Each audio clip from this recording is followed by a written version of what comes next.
भाग एक छिद्रित दीवार और एक आकस्मिक मुलाकात। मेडल अपनी दीवार में बने एक संकरे छेद से सूती के अपार्टमेंट में झांकने की कोशिश कर रहा है। वह अपनी आंखें सिकोड़ता है लेकिन देख नहीं पाता। बाहर से पानी बहने की आवाज आती है।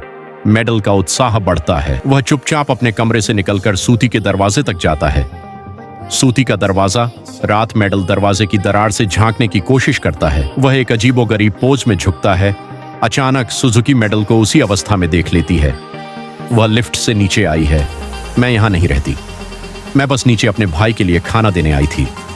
सुजुकी दरवाजा खटखटाती है लेकिन कोई जवाब नहीं मिलता। वह एक बैग दरवाजे पर टांग कर चली जाती है। मेडल चुपके से नीचे आता है, बैग उठाता है। उसमें फ्राइड चिकन और कोक है, नाश्ते के लिए एकदम सही। वह खाने लगता है। ठीक उसी समय सूती अपने दरवाजे से बाहर आती है। वह मेडल को खांदे हुए देखती है। क्या यह मेरा है? हैं? नहीं, मुझे गलत मत समझिए, ये दरवाजे पर टंगा था। लगता है हम पड़ोसी हैं।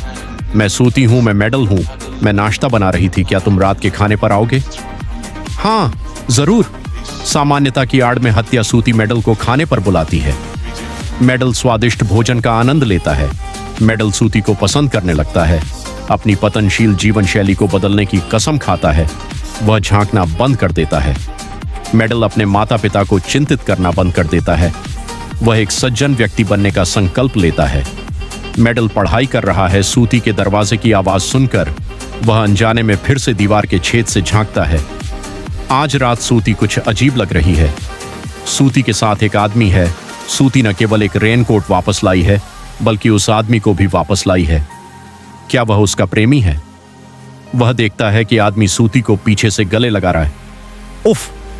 वह और सांप देखना चाहता है लेकिन एक गिरी हुई किताब ने छेद को भर दिया है। क्या सूती ने किसी को मार डाला? नहीं, वह इतनी प्यारी है। दरवाजे पर खटखटाहट होती है। मेडल दरवाजा खोलता है। सूती एक कटोरी में मांस लिए खड़ी है। उसकी मुस्कान अभी भी मीठी है। मेडल, आओ मेरे साथ खाना खाओ, मेरा बिजली का बिल कट गया है। वे मोमबत्ती की रोशनी में खाना खाते हैं। मेडल का दिल तेजी से धड़क रहा है। वह पूछने की हिम्मत नहीं करता। मेडल फिर से दीवार के छेद से देखता है। सूती एक और आदमी को घर लाती है। वही रेनकोट, वही वार। इस बार मेडल सब कुछ साफ साफ देखता है। नहीं, सूती ने सचमुच किसी को मार डाला है। उसकी चेहरे पर एक विकृत मुस्कान है। आहा! सूती की मुस्कान गायब हो जाती है। एक कट्टर चाकू दीवार में छेद करता है। भागो!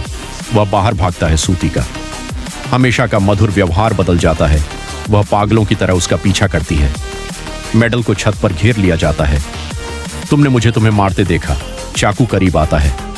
मेडल घुटनों के बल बैठ जाता है और अपना गुनाह कबूल करता है। मैंने आत्महत्या करने के लिए दीवार में छेद किया था। मैंने रोशनी देखी, वहां तुम थी। तुम मुझे दिलचस्प लगे। मैं तुम्हारी प्रेमिका बनूंगी क्या?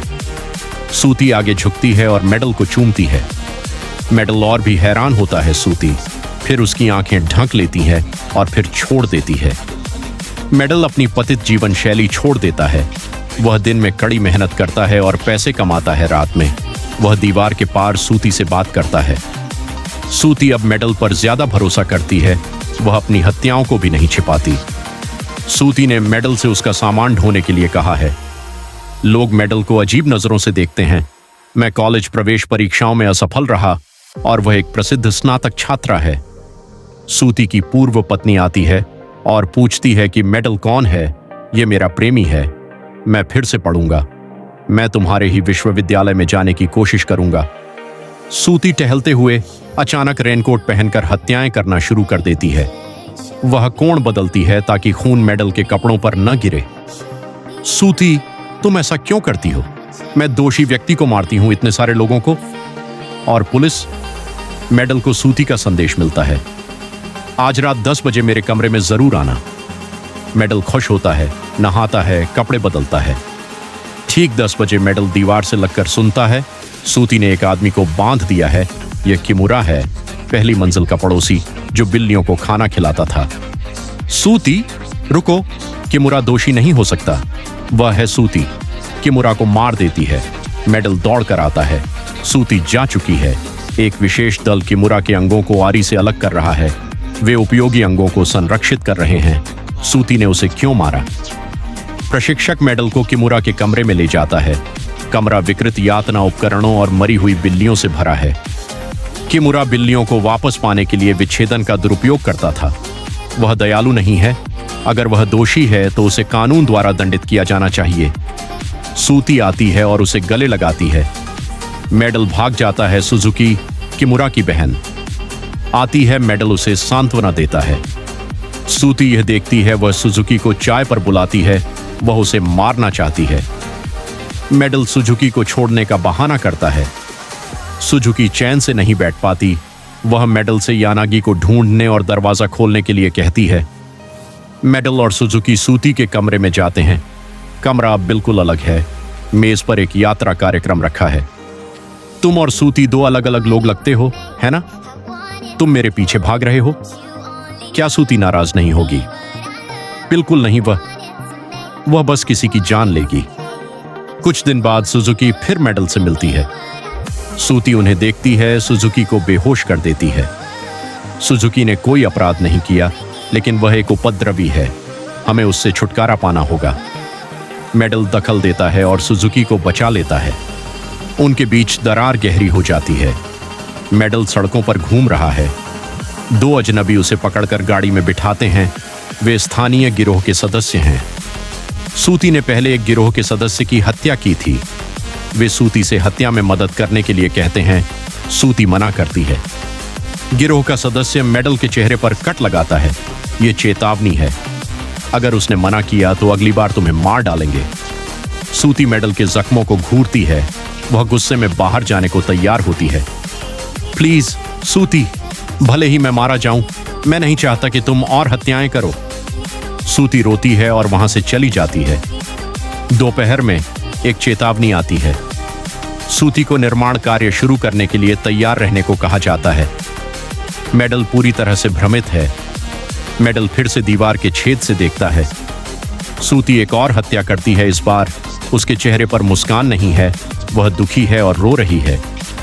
मेडल को पता चलता है कि सूती गैंगस्टरों को मारने में मदद करने के लिए सहमत हो गई है।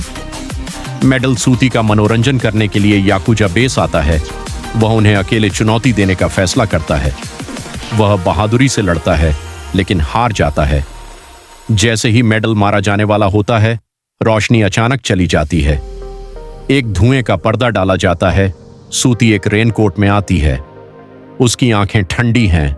मेडल को घावों से ढका हुआ देखकर सूती का क्रोध भड़क उठता है। सूती एक दर्जन लोगों को एक एक करके मार देती है। केवल गिरोह का सरदार बचा है। सूती पलटवार करके उसे मार देती है।